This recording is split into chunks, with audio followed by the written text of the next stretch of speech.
उत्तर प्रदेश राज्य सड़क परिवहन निगम के बर्खास्त संविदा पर चालकों की सेवा को फिर से बहाली को लेकर उत्तर प्रदेश रोडवेज संविदा कर्मचारियों ने धरना प्रदर्शन किया। सभी बर्खास्त का संविदा कर्मचारी लंबे समय से निगम में कार्यरत हैं। इनमें से अधिकांश का काम सामान्य से काफी अच्छा रहा है। उनके कार्य से निगम को काफी लाभ होता था, फिर भी बिना सनी के उनको निलंबित कर दिया गया और उनके साथ न्याय नहीं किया गया। छोटे छोटे आरोप को आधार बनाकर उनकी सेवाएं समाप्त कर दी गई। जिन पर चालकों की संविदा समाप्त की गई है उनमें से कई लोगों का मृतक आश्रित कोटे के तहत भर्ती कर ली गई है, जबकि इन्हीं निराधार आरोप के आधार पर बाकी की संविदा बहाली से इनकार कर दिया गया। ऐसा भेदभाव किस नियम के तहत किया गया है, जिसकी जानकारी उत्तर प्रदेश रोडवेज संविदा कर्मचारियों को नहीं हुई है। इस संदर्भ में विधान परिषद सदस्य सुभाष चंद्र शर्मा द्वारा संसद में पूछे गए प्रश्न के जवाब में तत्कालीन परिवहन मंत्री द्वारा गोलमटोल उत्तर दिया गया। इस संबंध में परिचालकों के विरुद्ध आर्थिक दंड को लेकर प्रकरण का निष्कर्ष किया गया है। इस आधार पर कई चालकों को संविदा बहाल। रोज संविदा कर्मचारी के आज यहाँ पे धरना चल रहा है, क्या कहना है? हम यहाँ पे आज एकत्रित हुए हैं 5 अगस्त को कि जो हमारे संविदा कर्मचारी हैं झूठे आरोप लगाकर निकाले गए हैं, उनको बहाली के लिए हम लोग यहाँ एकत्रित हुए हैं। हाईकोर्ट का बीच में आदेश आया है कि जो पुरानी आर्बिट्रेशन कमेटी है उसको भंग किया जा रहा है। अब निष्पक्ष कमेटी कार्य करेगी। निष्पक्ष कमेटी में अगर विभाग किसी भी वकील को, रिटायर्ड जज को रखता है तो यहाँ इनका भी खर्चा फीस देना पड़ेगा।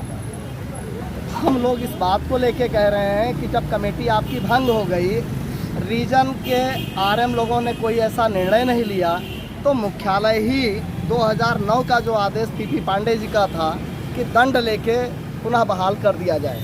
विभाग के पास कर्मचारी करीब 10,000 परिचालकों की ज़रूरत है और बाहर से ये भर्ती कर रहे हैं, जबकि वो भर्तियां ऑलरेडी अभी बनारस रीजन की रिपोर्ट आई हुई है कि 2-2 लाख रुपए लेके एजेंसियों द्वारा भर्ती किए गए और वो कर्मचारी सड़क पे ठोकरे खा रहे हैं। जांच उनकी करनी चाहिए, भ्रष्टाचार वो देखना चाहिए, वो वहाँ पे नज़र नहीं आ रहा है। यहाँ पे हम लोगों को विभाग में इतना कार्य किए, लोड फैक्टर, इनकम, सारी चीज़ें देते रहे। जब 25 पैसा पर किलोमीटर था, महीने की 1500 तनख्वाह थी, तब हम नौकरी इस विभाग में कर रहे थे। आज अगर रोजगार नहीं दे सकते हैं तो निकालने का अधिकार इनको कैसे है? ये कर्मचारी करीब 13-14 लोग हमारे साथ के आत्महत्या कर चुके हैं और बहुत दुखी होकर हम लोग यहाँ पे आज ये धरना दे रहे हैं कि हमारी मांग को हमारे प्रबंध निदेशक महोदय सुनेंगे और ये बहाली कर सकते हैं। क्या क्या मांगे हैं? हमारी मांग है कि जो भर्ती अनाउंसमेंट हुआ है, करना है तो नियमित भर्ती करिए, क्योंकि मेरे जैसे 40 साल 45-50 साल होके लोग सड़क पे ठोकरे खा रहे हैं। ना हम विभाग के हैं, ना अंदर ना बाहर। तो हम ये चाह रहे हैं कि बेरोजगार नौजवानों को शोषण ना होने पाए, और जो लोग निकाले गए, हम लोग अब इस उम्र पे दूसरे जगह कहाँ जाके काम करें? कोई 55 साल 45-40 सब क्रॉस किए बैठे हुए हैं। तो जो आपने आरोप लगाया है, उस आरोप किसी को उंगली उठाकर आरोप कह देने से नहीं हो जाता है। हमारे ऊपर कोई विभागीय नियम है, कोर्ट का आदेश है कि अगर कोई दोषी पाया जाता है, दोषी कोर्ट करता है। ये कौन होते हैं? ये कौन जज बन गए और इन्होंने दोषी करार कर दिया?